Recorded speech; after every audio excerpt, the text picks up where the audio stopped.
រឿង Bus Lovely Vibe ហើយម៉េចយ៉ាងម៉េចដំណើរការដល់ណាហើយឯងជាមួយនឹងបងប្រុសរបស់ខ្ញុំមិនសូវបានទៅផ្ទះទេថ្មីនេះអ្នកទាំងពីរយ៉ាងម៉េចដែរខ្ញុំនឹងបងប្រុសរបស់ឯងគឺគ្រាន់តែ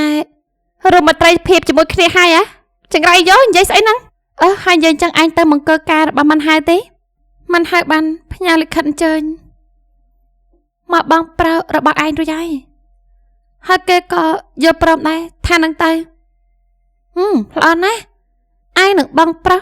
ត្រូវតែទៅទាំងពីរនាក់ធ្វើឲ្យគេឃើញឲ្យក្អួតឈាមណានៃម្ដងមើលចុះឯងទៅទេឯងនឹងគេគឺជាមិត្តរួមថ្នាក់គេគួរតែអញ្ជើញឯងដែរអត់ទេបើទៅខ្ញុំនឹងជួបគូទិញវូខ្ញុំមិនចង់ជួបគេទេជួបគេមានតែបញ្ហាឯងមិនអាចគេពីគេបានមួយជីវិតទេ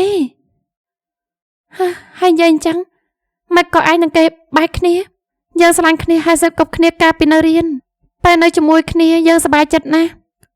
ព្រោះតែការគិតរបស់គេខ្ញុំសារភាពទៅកាន់គេខ្ញុំចូលចិត្តគេហើយក៏ស្និទ្ធស្នាលខ្លាំងជាមួយគេដែរមនុស្សប្រុសគឺតែងតែធំធាត់យឺតជាងមនុស្សស្រីការគិតក៏យឺតជាងដែរ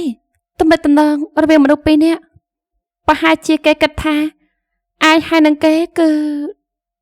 មានចំណុចដូចគ្នាជាច្រើនហើយក៏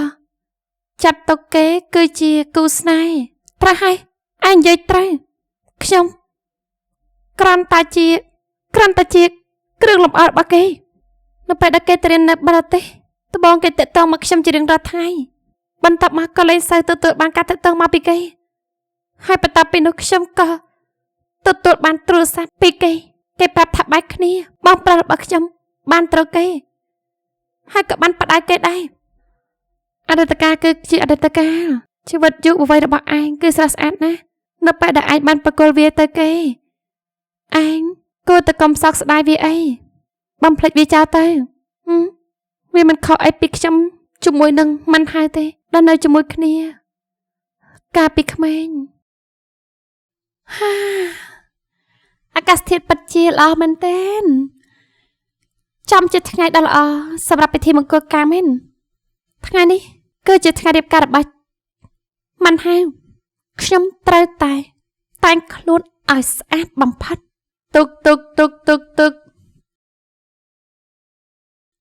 ពិតជាស្អាតមែន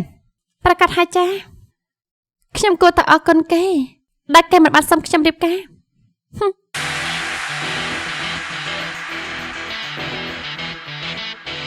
អបអរសាទរលោកអបអរសាទរបាទអរគុណច្រើនចូលខ្ញុំបានឲ្យសបិតអញ្ជើញខុសគ្នាទៅហេម៉ីហើយនឹងឆឹងហានប្រកាសជា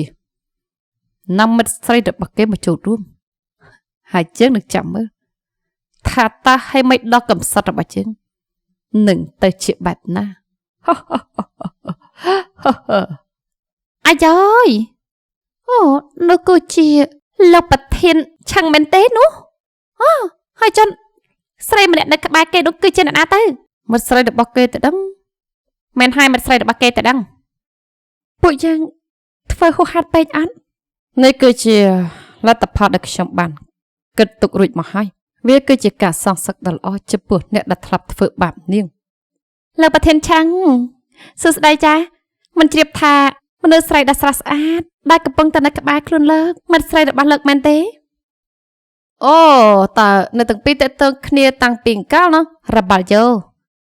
ការអញទាំងមូលទៅចាប់អារម្មណ៍អ្នកផ្សេងយីពួកអត់នេះវើយថ្ងៃនេះខ្ញុំគឺជាតួឯកហើយមិននោះបើជាមកដណ្ដើមការតេទេចំណាប់អារម្មណ៍ទៅអស់រិញហើយមិនគឺជា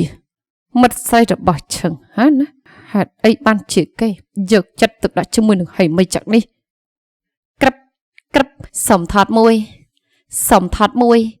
ឈរឲ្យនឹងកុំធ្វើខឹងភ្នែកសំឡឹងទៅឆ្ងាយថតធ្វើអ្វីថតទុកផ្សាយឈរគេថតឲ្យធ្វើអបអរសាទរលោកឈិននាងឈិនអបអរសាទរជូនពរមានសុភមង្គលពេញមួយជីវិត អបអរសាទរនៅទាំងពីរផងហើយម៉េចខ្ញុំលើប្រធានឆាំងហើយម៉េចអរគុណច្រើននៅទាំងពីរដែលបានមកចូលរួមចាកុំភ្លេចសប្បាយអស់ដៃទាំងអស់គ្នាណាក្រែងបងមានបំណងចង់រៀបមង្គលការឆាប់មែនទេតើយើងគួរជ្រើសរើសកន្លែងណាទៅបើសម្លាញ់កន្លែងណាក៏បានឲ្យតែអូនចង់ទីណាក៏បានដែរបងនឹងនាំអូនទៅទីនោះពិតមែនណាកន្លែងណាក៏បានមែនណាកុំលេងសើចណាចាំបើសិនជាខ្ញុំចង់ទៅឋានប្រចាំនោះបានខ្ញុំនឹងនាំនាងជិះរ៉ុកកែតទៅតាមបំណងប្រាថ្នារបស់នាងឆាំងហានបងពិតជាគួរស្រឡាញ់ណាអូមើលពីអ្នកនោះចាចង់ទៅក្អួតទេអញអើយហេម៉េចថើបប្រុសផ្សេងនៅចំពោះមុខខ្ញុំហ៎ឆាំងហានលើសម្ដែងបានល្អខ្លាំងណាស់ត្រូវហើយការសម្ដែងរបស់ខ្ញុំតាហើយមិននឹងអាចអន់បានទៅនាងមិននឹងអាចមានជីវិតល្អជាងខ្ញុំបានទៅខ្ញុំមិនសុខចិត្តទេយ៉ាងម៉េចបងស្ដាយក្រែកដែលបែកគ្នាជាមួយនាងមែនទេនិយាយស្អីហ្នឹងនិយាយស្អីហ៎បងនិយាយស្អីមិនគ្រាន់តែឃើញនាងភ្លាមបងក៏ចាប់ផ្ដើមមុំម៉ែទៀតហើយស្ដាប់ខ្ញុំស្រឡាញ់នាងខ្ញុំស្រឡាញ់នាងខ្ញុំស្រឡាញ់លុយរបស់នាងប៉ុណ្ណោះឈើដែរពររបស់ខ្ញុំកូនរបស់ខ្ញុំយ៉ាងម៉េច